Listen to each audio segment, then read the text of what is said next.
বন্ধুরা, এটা আমার ফার্স্ট মিনি ব্লগ। তো ফার্স্টেই বলি, আমি যাচ্ছি মাসির মেয়ের বাড়িতে, মানে মাসির মেয়ের স্বাদ আজকে। আমার বাপের বাড়ির প্রায়টা কাছেই, তো সেখানে যাওয়ার জন্য আমি আমার মেয়ে রেডি হয়ে বেরিয়ে পড়েছি দুজন মিলে। তো আমি আমার মেয়ে স্টেশনে গিয়ে সুভাষগ্রাম স্টেশন থেকে যাব সোনারপুর। তো আমার মেয়ে, ওই দেখো আমার মেয়ে আর আমি হেঁটে হেঁটে যাচ্ছি।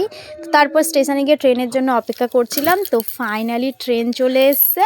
তো ট্রেনে উঠে পড়েছি ঝটপট মেয়েকে নিয়ে।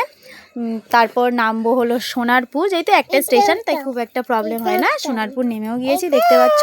আর যেহেতু স্বাদের অনুষ্ঠানে যাচ্ছি, অবশ্যই মিষ্টি নিতে হবে। তো মিষ্টির দোকানের সামনেও চলে এসেছি দেখো। আর নেব কিন্তু 7 রকম মিষ্টি। আর টাকা পেমেন্ট করে মিষ্টিও আমার হাতে চলে এসেছে, দেখতেই পাচ্ছ। আর তারপরে অবশ্যই শাড়ি নিতে হবে। তো যেহেতু স্বাদে যাচ্ছি, অবশ্যই শাড়ি নেব। তো যেহেতু শাড়িটা কেনার সময় আর কোনো শাড়ির দোকানে গিয়ে আর কোনো ক্লিপই নেওয়া হয়নি। তারপর ফার্স্টে একটা শাড়ি নিয়ে অটো স্ট্যান্ডে বসে আছি। আর তারপর গিয়েছিলাম বাপের বাড়ি। তো বাপের বাড়ি ফের ড্রেস চেঞ্জ করে চলে গিয়েছি কিন্তু মাসির মেয়ের বাড়িতে।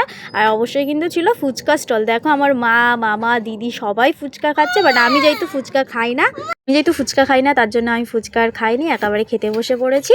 আর প্রচুর গল্প টল্প হচ্ছিল, যার জন্য আর কোনো ভিডিও নেওয়া হয়নি একেবারে খাওয়ার সময়। তো খাওয়াতে কী ছিল বলে দিই। খাওয়াতে ছিল ভাত, ডাল, মাছের মাথা দিয়ে ছিল আলু ভাজা, ছিল পাবদা সর্ষে। আর মাছগুলো কিন্তু খুবই ফ্রেশ ছিল।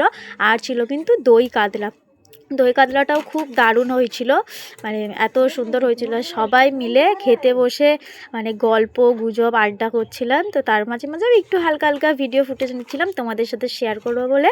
আর তারপরে কিন্তু ছিল চাটনি, পাঁপড়, অবশ্যই টমেটোর চাটনি ছিল, খেজুর কিশমিশ দিয়ে। তো সেটাও খুবই সুন্দর হয়েছিল। তো আমার পাতে কাতলা মাছ দেখতে পাচ্ছ পড়ে গিয়েছে। তারপরে কিন্তু চাটনি পাঁপড় খাচ্ছিলাম। আর চাটনি এই পাঁপড়ের কম্বিনেশনটা আমার কিন্তু খুবই ভালো লাগে। তো চাটনি পাঁপড় খাওয়ার পরে ছিল কিন্তু রসগোল্লা আর লাল মিষ্টি। যেহেতু আমি লাল মিষ্টি খাই না, তার জন্য আমি রসগোল্লাই নিয়েছিলাম। তো রসগোল্লাটাও আমি টপ করে গালে ঢুকে দিলাম। আর রসগোল্লাটাও খুবই নরম ছিল, দারুণ ছিল। আর তারপর ছিল কিন্তু একটা করে আইসক্রিম। তো আমি আইসক্রিমও খেয়ে নিলাম ঠান্ডার মধ্যে, ঠান্ডা ঠান্ডা আইসক্রিম দারুণ। আর এই যে আমাদের পুরো গ্যাং, তো কেমন লাগছে অবশ্যই কমেন্টে বলো। স্বাদ তো তাকে কেমন লাগছে অবশ্যই করো, তাকে সবাই আশীর্বাদ করো। তো ভিডিওটা কেমন লাগলো শেয়ার করো। Tata, bye bye.